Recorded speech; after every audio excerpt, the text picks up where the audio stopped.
Yo, as always, like, share, subscribe. Now let's just get into it. So, Michigan just beat Minnesota 49-24 in Minnesota for the Little Brown Jug. And I know Minnesota fans and teams are going to say, oh, Minnesota had a bunch of guys out. I don't want to hear the excuses. They didn't have their punters and all that stuff. Don't want to hear the excuses because on offense, if your offense is clicking, you don't need to punt. You don't need to kick field goals, long field goals. So let's just get that out the way. Now, Michigan, the game was really won in the trenches with Michigan being able to run the ball, getting big plays, get big plays from their running backs. Now let's look at it. Haskins, 6 carries, 82 yards. Charbonnet, 4 carries, 70 yards. Joe Milton, 8 carries, 52 yards. Blake Corum, 24 yards. So Michigan had like 250 yards rushing. And if you look at it, they have Haskins, 13 yards a carry. Charbonnet, 17. Joe Milton, 6. And that's just pretty much the game right there. Michigan was able to keep Bateman in check for the most part. He got a couple deep balls, but he wasn't able to score. He wasn't able to finish it and score on those. So he got some big plays and then got some plays underneath. But besides that, he was kind of held in check. He got his 100. The problem I see for Michigan going forward, it would be maybe the run defense because Abraham, he had what?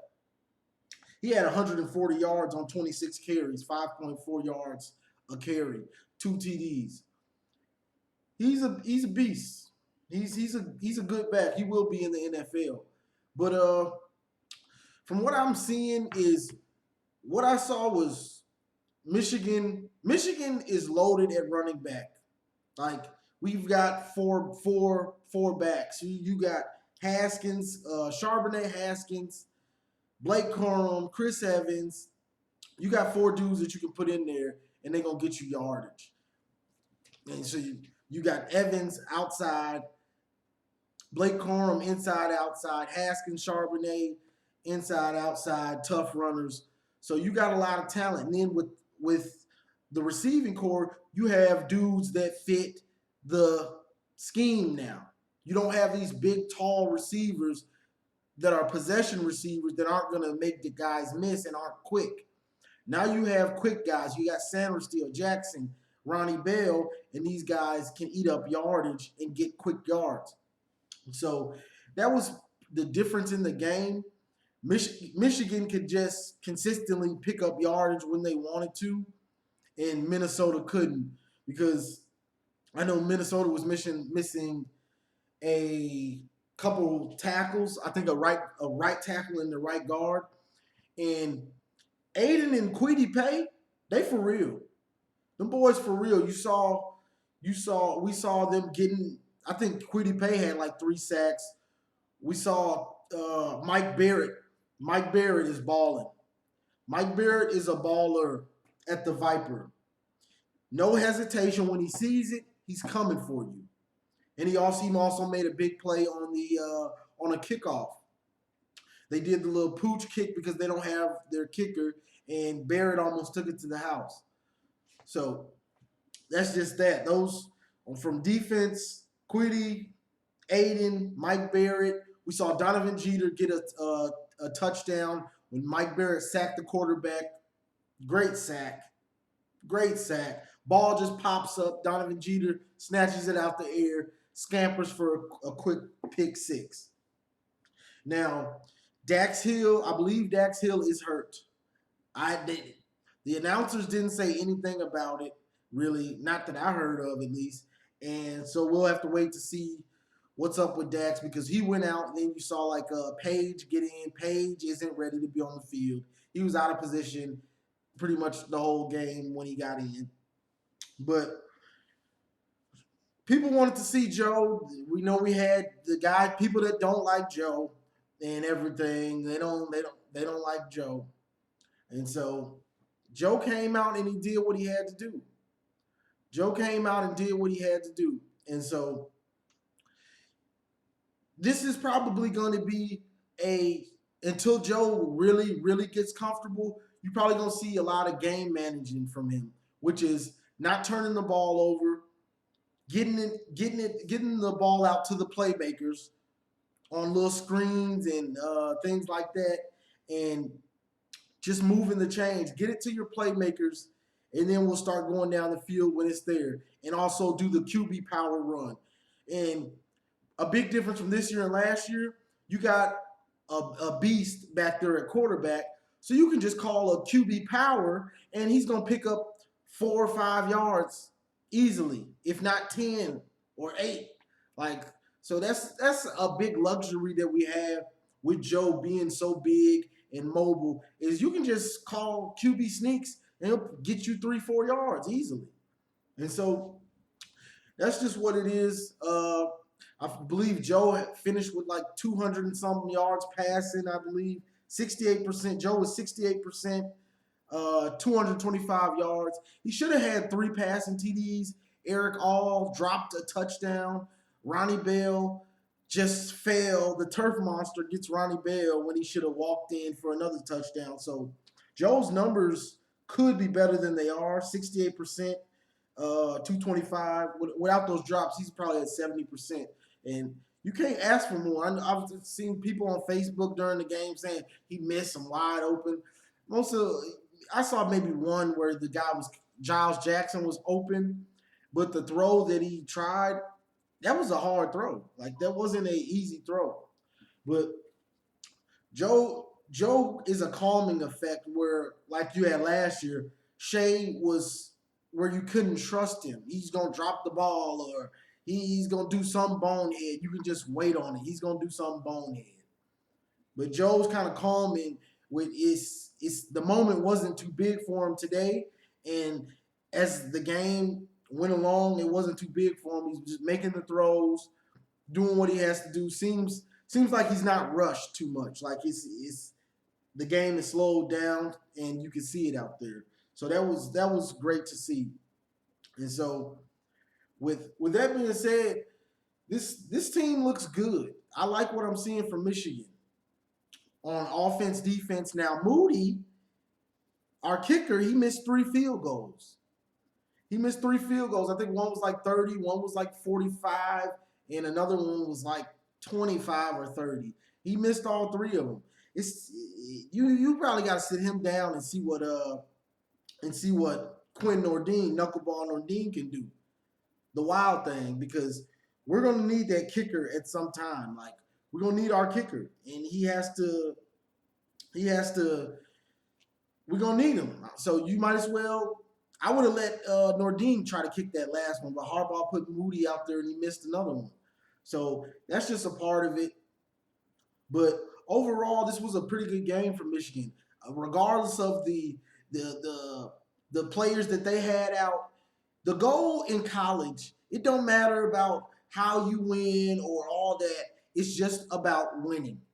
This isn't the NFL where you can win.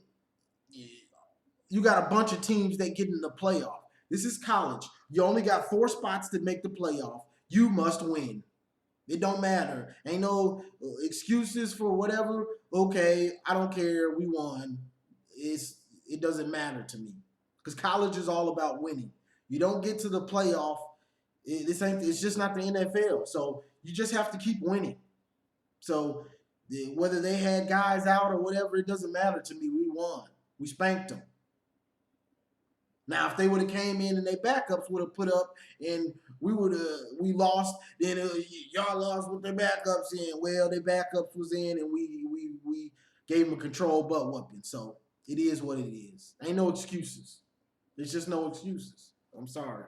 That's what I was taught. But as far as I can see, let's see. Jamon Green, he can play. He has good coverage. I liked his coverage. But the only problem with him, you know why, you can tell why he plays defense, because he had I thought an easy pick and he just kind of super swatted it down. He had another one that he probably could have got in the I don't know. He looked like he might have brick hands, but I like his coverage for sure.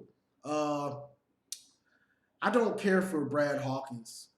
I don't, and we're gonna need him to be even better if Dax Hill is hurt. He's gonna have to take on a bigger leadership, more leadership in the secondary. I don't really care for Brad Hawkins. I saw him making mistakes that he shouldn't be making at this point. He's inconsistent. So like containing the edge and things like that. And he to be a corner that was moved to safety, he just doesn't. I expect you to make the quarterback, for you to be somewhere the quarterback doesn't expect you to be by you coming from corner. It's not like you're a natural safety. So, but that's just what I see. I don't care for him because he's not really a hitter. He doesn't really make many plays on the ball. He's just kind of okay, but he still make mistakes. Like I want to see dudes progressive, continue to get better. But that's about it, y'all. This was a good control butt whooping on them. I mean, it ain't really much to say more about it. Michigan came out, controlled the line of scrimmage on offense, and like if Minnesota had to stop us, they couldn't. And it seemed like I know Fleck might have did some desperation with like the fake punt that didn't have a chance, but you try to fake punt, we stopped it. So the D line looks great to right now as far as the end rushers. D tackle, we're gonna see when we play teams with even better offensive line with their starters, how the D tackles can hold up, because you may need to take Kemp out and play Jeter with Mozzie Smith and really have those 300 pounders in the middle to free up McGrone and Ross and Barrett even more to make tackles. Josh Ross got a pick late in the game also. Big play from him, like that. McGrone, I believe he got a sack early in the game. Defense played pretty good for the most part. They still got some things to work on, but honestly, let's be real. This wasn't a regular year. It's not like you had some cupcakes to warm up against. So you're warming up against a pretty good Minnesota team. They just didn't have enough firepower to try to keep up with Michigan. And then not having those dudes on the offensive line going against Quiddy and Aiden. Aiden is a beast. Aiden is a beast. I saw multiple times where he beat a guy around the edge, or if he didn't, he just bull rushes and pushes the offensive lineman back into the quarterback. That's what I like to see. Don't just get at him one way. Okay, I can't get past you. I'm just gonna push you all the way back in the quarterback's lap. So deal with it. But I liked all that. Now we're gonna see how the offense grows with Joe getting more comfortable, because Joe hasn't been a starter. So the more snaps he gets, the more throws, the more coverages he sees, he's gonna get more comfortable with the offense, and Gaddis is gonna get more comfortable too, seeing what he does good and what he needs to work on.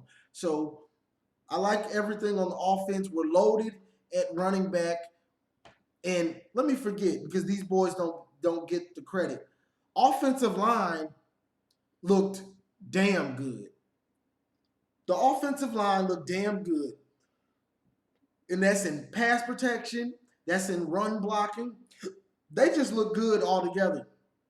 I think Joe got sacked once, and that's when he left the pocket too soon, when he should have just stepped up. So I like that, and shout out to those boys, Jalen Mayfield and everybody else. They did their job, and they're looking good, because we have a real offensive line. These dudes are big. I think the average weight is like 320 or something. So it's a big physical offensive line, and they played well. Like honestly, they played very well. We had like 250 yards rushing, and Joe should have had about almost 300 yards passing with not being pressured. Like he didn't have many pressures.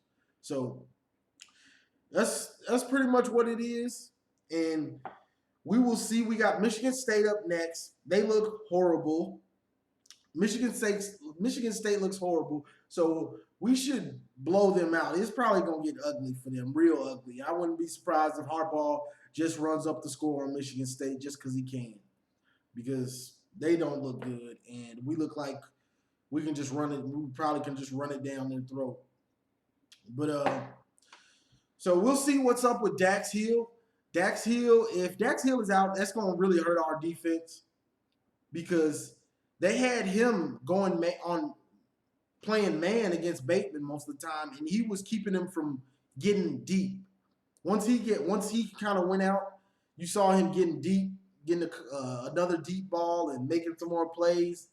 But Dax Hill kind of had him uncontained, making where he just had to go underneath and get, minimal yardage, 5 yards, 8 yards, stuff like that. But once he went out, he started to get deep on Vincent Gray and got a drag route, got some extra yards. But if Dax Hill isn't there, it's gonna really be it's gonna be challenging for Don Brown to do what he wants to do, because Dax Hill frees you up to be able to run that man scheme, and he's fast enough to cover a dude like Bateman. So we're gonna see if Don Brown might have to move some players around and change up his scheme a little more. He might have to go to a scheme almost like OSU does with what do they have? More DB. They have a lot of DBs out there. One safety. They use one safety. But honestly, I think we're thin at corner and safety. So I'm not sure what he can actually do to change it up to get the best players on the field. Because Page, he looked like he's really not ready to play in meaningful snaps. Because most of the snaps he played weren't very meaningful because we were just dominating the game.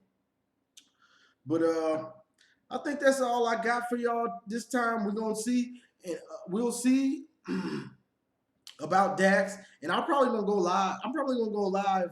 Well, I will go live tomorrow, probably about 6 o'clock.